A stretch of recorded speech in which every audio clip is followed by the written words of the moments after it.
No lawyer needed to file housing cases. Good news, homeowners! Let's go! Naigipasa nga reforma ang HSAC, Human Settlements Adjudication Commission. Pwede na ka makareklamo sa mga developer nga super less hassle compared kaniadto. Pwede na sa ka mo report sa HOA, Homeowners Association, ngadto sa HSAC. Tagan sa tamog brief history course kung unsay proseso kaniadto. Before 2019, ang gahandola na nga problema is HLURB.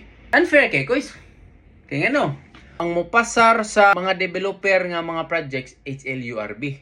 Sila pa jud ang mo adjudicate. Pasabot sila pa jud ang reklamuhanan para sa mga developer ba unsa may mahitabo. Ana, chakoy na. Ito ko malimot nga daghan king scam nga mga developer ato.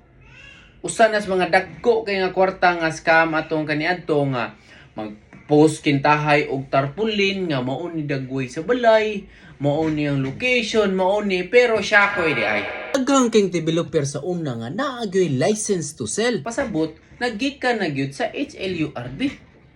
Hinay kayong proseso kay daghang kay silang trabaho mo to gibuwag na sila. Pag 2019, since sila may mupasar sa mga developer, sila pagyud ang adjudicator, gibuwag na. Problema lang sa HSAC 2019 hantod 20 last year 2025 kay ang proseso sa pag-report sa developer or sa HOA pretty lisura.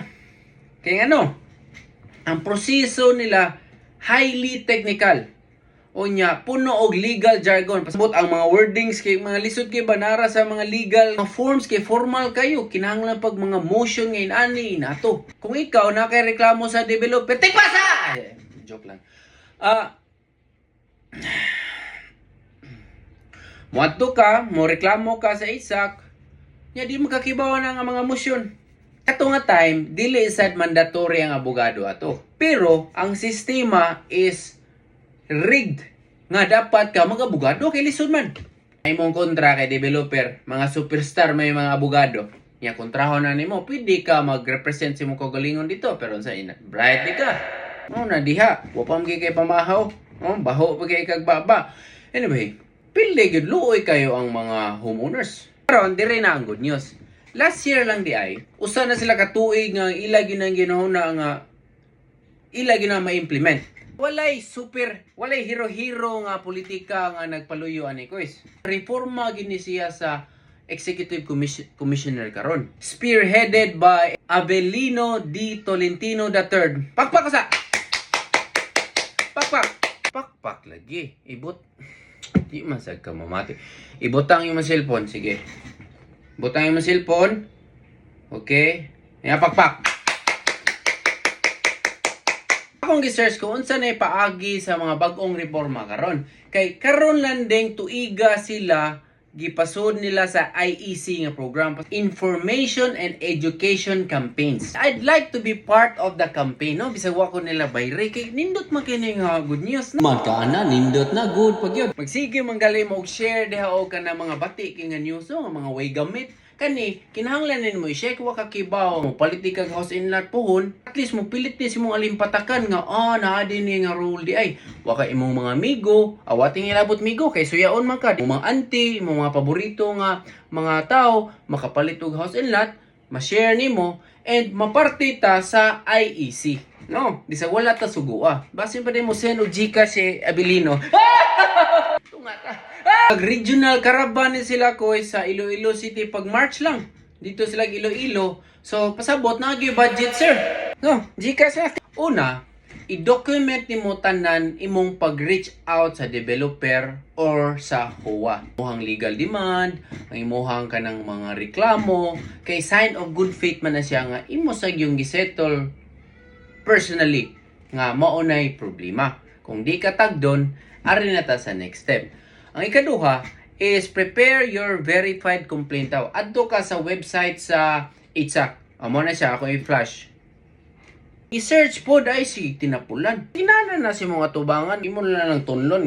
Igbaso na tika. Dito silang website ko is. Nana dito ang mga forms nga gi-design na siyang user-friendly. Sa kanang nga form, ibutang doon mo personal information and the respondent sa developer or HOA. Unya, clear chronological narrative of the facts. Kung unsa ginahitabo, unsay mo reklamo. Unya, specific reliefs you are seeking. Pasabot, unsay gusto nimo nga mahitabo sa imong reklamo. Verification, you must sign the document under oath to certify that the facts stated are true and that you are not engaging in forum shopping. Careful sa mga Karen, ha? Nakakibay mga dibil nga mga homeowners nga bisag way sala ang developer o ang HOA kay magbuot-buot, ha? Personal loan, mag-report-report, timan under oath ka ana, ha? Mangilad ganay ka, kalabuso kang animala ka. Third, gather supporting evidence. So, mo na to siya, keep copies of contract to sell, official receipts, written correspondence, board resolutions, and bylaws. Take photos or videos if the complaint involves unfinished amenities, substandard construction, or physical violation of common areas. Inay 3.8 ni Kuis, kinahanglan mo email si Commissioner Avelino sa Akoa and niya muhatag og number niya para GCash. Number 4 is file at the correct regional adjudication branch. Gitawag na siya nga RAB, Kuis. Ha? Regional Adjudication Branch. Imo na i-file dito. Nana siya fee pero di rin gina siya dako. RAB diri sa Cebu, nana dapit sa Ayala tingali. I-search na lang pod. Number 5 is mandatory mediation. Sa una, dili prioritize ang mediation. Diretso na legal proceeding. Kaning mandatory mediation, na dyo'y mediator ninyo, developer ikaw, maminaw unsay problema. Pakita sa mga ebidensya, kanang murag barangay style ba? No. Basin pa din nga masettle na mo ana, mo promise kung nakasadyo ang developer, mo promise nga umanon kana kung okay ra ba ni o ana ba.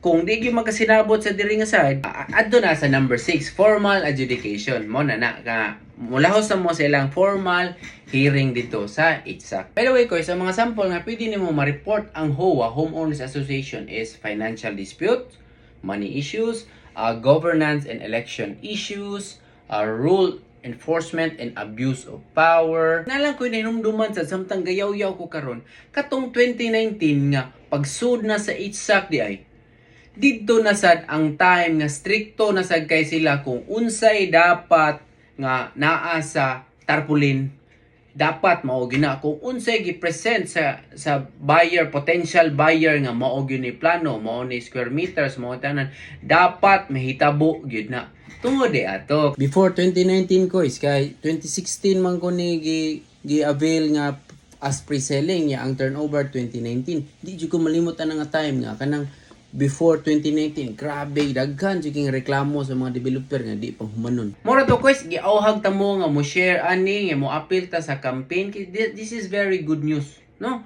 Mo appeal ta sa campaign sa ITSAC, unya muhatag og GCash si sir, unya bahin-bahin ta. Ah!